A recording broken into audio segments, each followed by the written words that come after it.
Welcome to another Good e-reader comparison video. My name is Marcus. And this is Peter. And today we're going to take a look at the Apple iPad versus the Amazon Kindle Fire. Inevitably, when you have any new tablet hitting the market, it always gets compared to the Apple iPad in terms of price, form, function, what it can do for you. Long story short, iPad 9.7 inches, Apple iPad 2 dual core, Apple iPad 1 single core. The Amazon Kindle Fire actually has a dual core 1 gigahertz processor, 512 MB RAM, about 8 gigs of internal storage. This you can go anywhere across the spectrum. It costs a lot, and that's really the barrier for most people. The entry level Wi-Fi version $499 versus this, which is like around. It's about $199, $210, depending on where you purchase it. And that's only from the US. Like, you can only buy this in the USA only right now. This you can pretty well buy it anywhere. But yeah, like I said, the price barrier is really this. This is the home screen that you're seeing on both devices. You can kind of see that has a cool 3D panoramic view, which I'm like a huge fan of. It kind of contains everything to one screen. You don't have to jump around with here's all your apps and everything like that. So this is basically iOS and this is Android. The first thing I want to do is check out the ebook reading experience. This is the Kindle app for iOS versus the built-in integration with the Amazon Kindle Fire. What book did you open up? This one, actually. The same book. All right. Perfect. Let me get to the same page. There we go. Okay, so you can see here that it's fitting in almost like the same... This fits one extra line of text, so dear. It's not too bad. You can do like a lot of things, like you got the little magnifying glass. They both kind of have the magnifying glass going on, they both have the little magnifying thing going on, but more often than not, your finger's covering it. So it's not too useful, really. You see I'm highlighting a word and dictionary automatically appears at the bottom, as well as Google and Wikipedia. Same with this. If you go to, if you long press, automatic dictionary will show up, and you can share it with Wikipedia and Google. So pretty much the same. Yeah, I mean, you can pretty well share with Facebook and Twitter. You can do the same thing with the Amazon Kindle Fire. And there really isn't a whole lot of changes from the Amazon app here to the Amazon app there. They both go from a landscape to portrait mode. And I would say that... Okay, let's switch it to portrait mode. 1, 2, 3. Oh. 1, 2, 3. It's almost, the Kindle Fire almost looks quicker, and in almost like whenever we test these orientation modes, the Apple iPad almost always wins. This is actually the rare time that a competing tablet can actually win. I think it's just a case of it being smaller, there's less to rotate, and it's got a dual-core processor. But yes, it is actually very strange because we've done probably 20 plus videos, including the iPad, and the iPad's rotation has won every time, except for this time. Yeah. This is great. Obviously there really isn't a lot of comparisons with this. It's ecosystems like the App Store, if you want to shop for apps, versus the App Store here.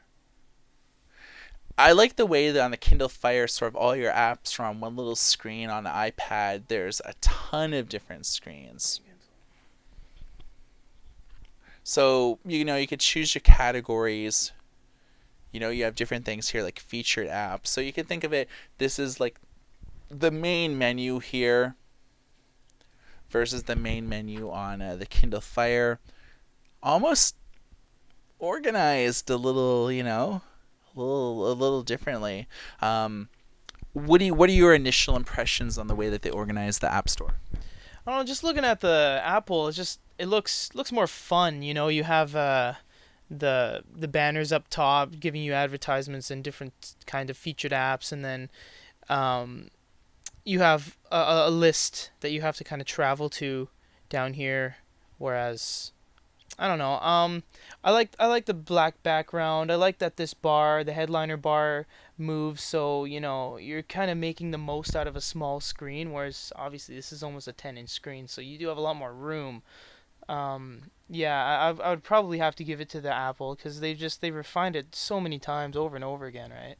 Yeah, over a period of years, they've really kind of, like Peter said, really refined it. But I would say that the Kindle Fire out of the gates has ever since they upgraded their Android market, so it's compatible with touch. It's more optimized for a 7-inch screen. It's doing a pretty good job, right out of the gates. Obviously, there's 100,000 apps optimized for the iPad versus like there's only maybe like a few thousand at the most for Amazon. Although the companies both do the same thing. Apple pretty well holds everyone under a microscope to make sure that no crappy apps get in, whereas Amazon, does the same thing. They really kind of make sure only the good apps get in. One of the interesting things about the Kindle Fire is that if you access the Amazon App Store on your PC, you would notice that you would see the Kobo app, Barnes& and Noble app, and a ton of others. But if you actually search for the Kobo app on the device itself,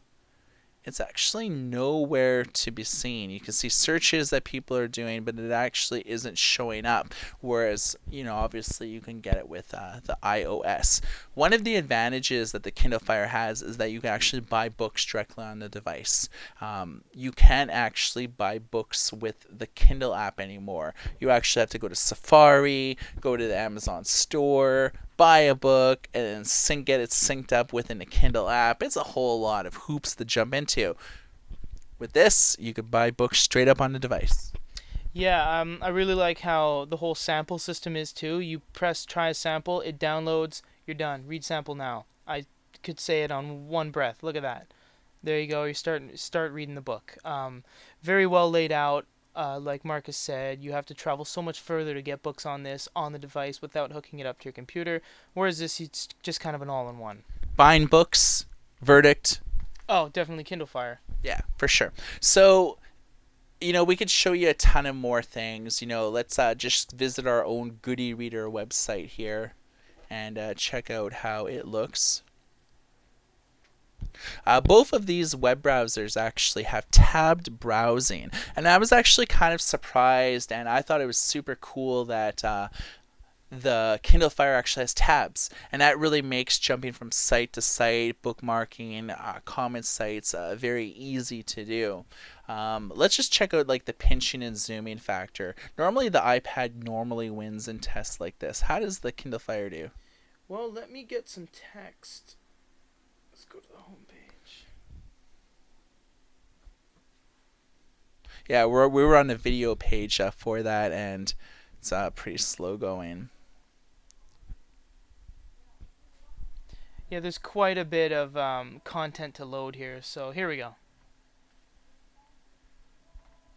It does seem that the Apple is a little smoother. It doesn't really require. It's almost as if it renders while you're pinching and zooming, whereas this, if I start from very small and go large, it kind of bleeps for a second and then renders it smoothly. For sure. I mean, the sizes of the screen really play a lot. 9.7 versus a 7-inch screen. In the end, I like the portability factor of the Amazon Kindle Fire. It fits in my back pocket. Dual core. There's a lot of oomph in there. Both devices don't have any expandable memory. What I really like about the Kindle Fire is on Apple iPad, you have a little speaker here on the bottom of the device. And on the Kindle Fire, you actually have stereo speakers on the top of the device. The sound is actually far superior on the Kindle Fire than it is the Apple iPad. We can't really blast the sound because it doesn't really come across on the video. But suffice to say, this is louder. It plays sound better than this device does. So I would say sound quality advantage of the Kindle Fire. It's the price, and I would probably say get the Kindle Fire if you don't have the $600-700 to invest in a proper iPad with 3G and enough storage for your needs. The Kindle Fire is a new device, but I think I dig it a little bit more than the Apple iPad at this point. Yeah, I mean, it's not, Amazon didn't release this to compete with the iPad directly. I mean, they're so different. Look at this. They're on second generation already. It's 9.7 inches. It has hundreds and thousands of applications for it. This is it's not even $200, the Amazon Kindle Fire, and it just came out. I mean, they're not directly supposed to compete with each other, but for what this is, without having any prior experience in the field of making color e-readers, color tablets, it is amazing for just a first time device like it is. I mean, it does everything. I mean, they're billing it as a multimedia device, but the e-reading experience is still absolutely amazing. I mean, it has a dual-core processor, 512 MB RAM. Sure, it has locked storage, but heck, so does the iPad, right? So, I would probably have to give it to the Kindle Fire just because it is so cost efficient and it does so much. In retrospect, the Kindle Fire is really only good for US based residents at the moment.